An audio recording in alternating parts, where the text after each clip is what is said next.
ወደ ጌታ ራስ ስንሸጋገር ሉቃስ 22 ላይ ቁጥር 14 ጀምሮ እስከ 20 ላይ ያለውን እናነባለን።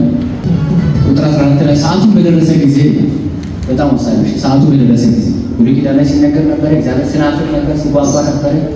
ሰዓቱ በደረሰ ጊዜ ቁጥር 14 ላይ አሁን ሰዓቱ በደረሰ ጊዜ ኢየሱስ ከሐዋርያት ጋር በማዕድ ምን ሆነ ይላል? ተቀመጠ ይላል። እንዲህም አላቸው፣ መከራ ከመቀበል በፊት ይህን ፋሲካ አብራችሁ ለመብላት በጣም ስመኝ ነበር። የሚገርማችሁ ነገር የእኛን ድል ስመኝ የነበረው እግዚአብሔር ራሱ ነው። እሺ እግዚአብሔር ስመኝ ነበር። ኢየሱስ ነው የተናገረው እላችኋለሁ። በእግዚአብሔር መንግሥት የዚህ ትርጉም እስኪፈጸም ድረስ ይህን ፋሲካ ዳግመኛ አልበላም። ቁጥር 17 ላይ ጽዋውን ተቀብሎ ካመሰገነ በኋላ እንዲህ አላቸው፣ እንካችሁ ሁላችሁ ከዚህ ምን አሉ? ተካፈሉ። አሜን ሃሌሉያ እላችኋለሁና ከአሁን ጀምሮ የእግዚአብሔር መንግሥት እስክትመጣ ድረስ ከዚህ ወይን ፍሬ ተጠጣ። ቁጥር 19 እንጀራውንም አንስቶ አመሰገነ፣ ቆርሶ ሰጣቸውና ይህ ስለ እናንተ የሚሰጥ ሥጋዬ ነው፣ ይህ ለመታሰቢያ መታሰቢያ ማለት በቃ የምናስብበት ፍቅሩን የምናስብበት ነው። ሌላችን የምናስብበት ነው። እሺ ሌላችን የምናስብበት ሌላችን ሁሉ የተከናወነው ቀራንዮ መስቀል ላይ እኛውን ባለድል ነኝ። እስኪ እኔ ባለድል ነኝ በሉ። እጆቻችን አወዛውዙ። እኔ ባለድል ነኝ በሉ። ጠላቴ ሆይ ስማ፣ እኔ የድል ሰው ነኝ። ድል ተጠናቋል። እንኳን ደስ አላችሁ። ሃሌሉያ። ያ እዛ ነው ኢየሱስ ይሄንን ለኛ ሳደረ ድል ነው ሰጠና ሳደረ። ይሄ ማለት ድል ነው። ወደዚህ ሲታዩ ድል ነው። ይሄ የድል መታሰቢያ ምንድነው? መታሰቢያ ለዚህ ሁሉ ለጌታችን ማሰቢያ ያለ ክርስቶስ እንድናሰላስል ያለ እንድናስብ ያለ ድላችንን እንድናስብ ነው ያለ። ስርዓቱ እንደዛ ነው። ድላችን ባሰበን ቁጥር ድላችን ስለሚበዛ አሜን ነው።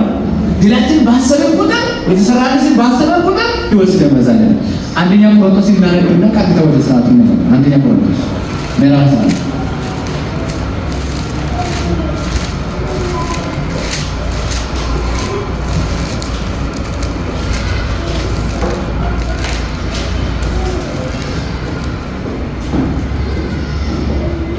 ቁጥር 3 ላይ እኔ ሐዋርያ ጳውሎስ ነው የሚለው።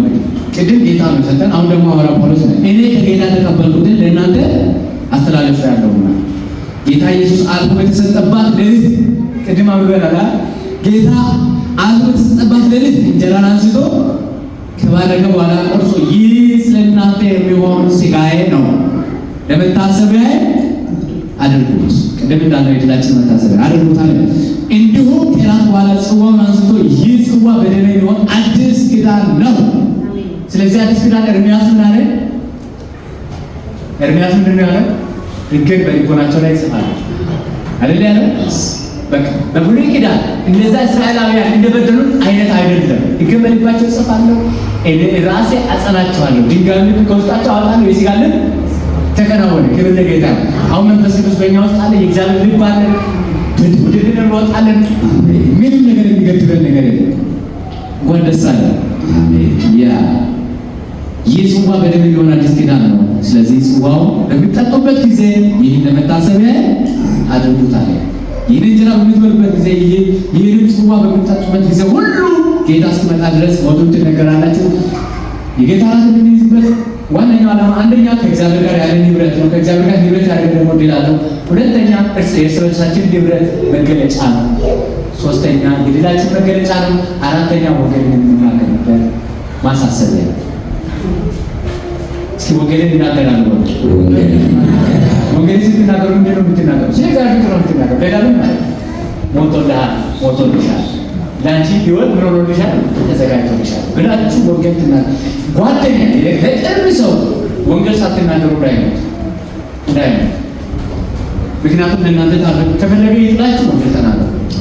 ስለዚህ ጌታ ራስ ነው ይሄ ማሰብ ያለን እግዚአብሔር ይመስገን።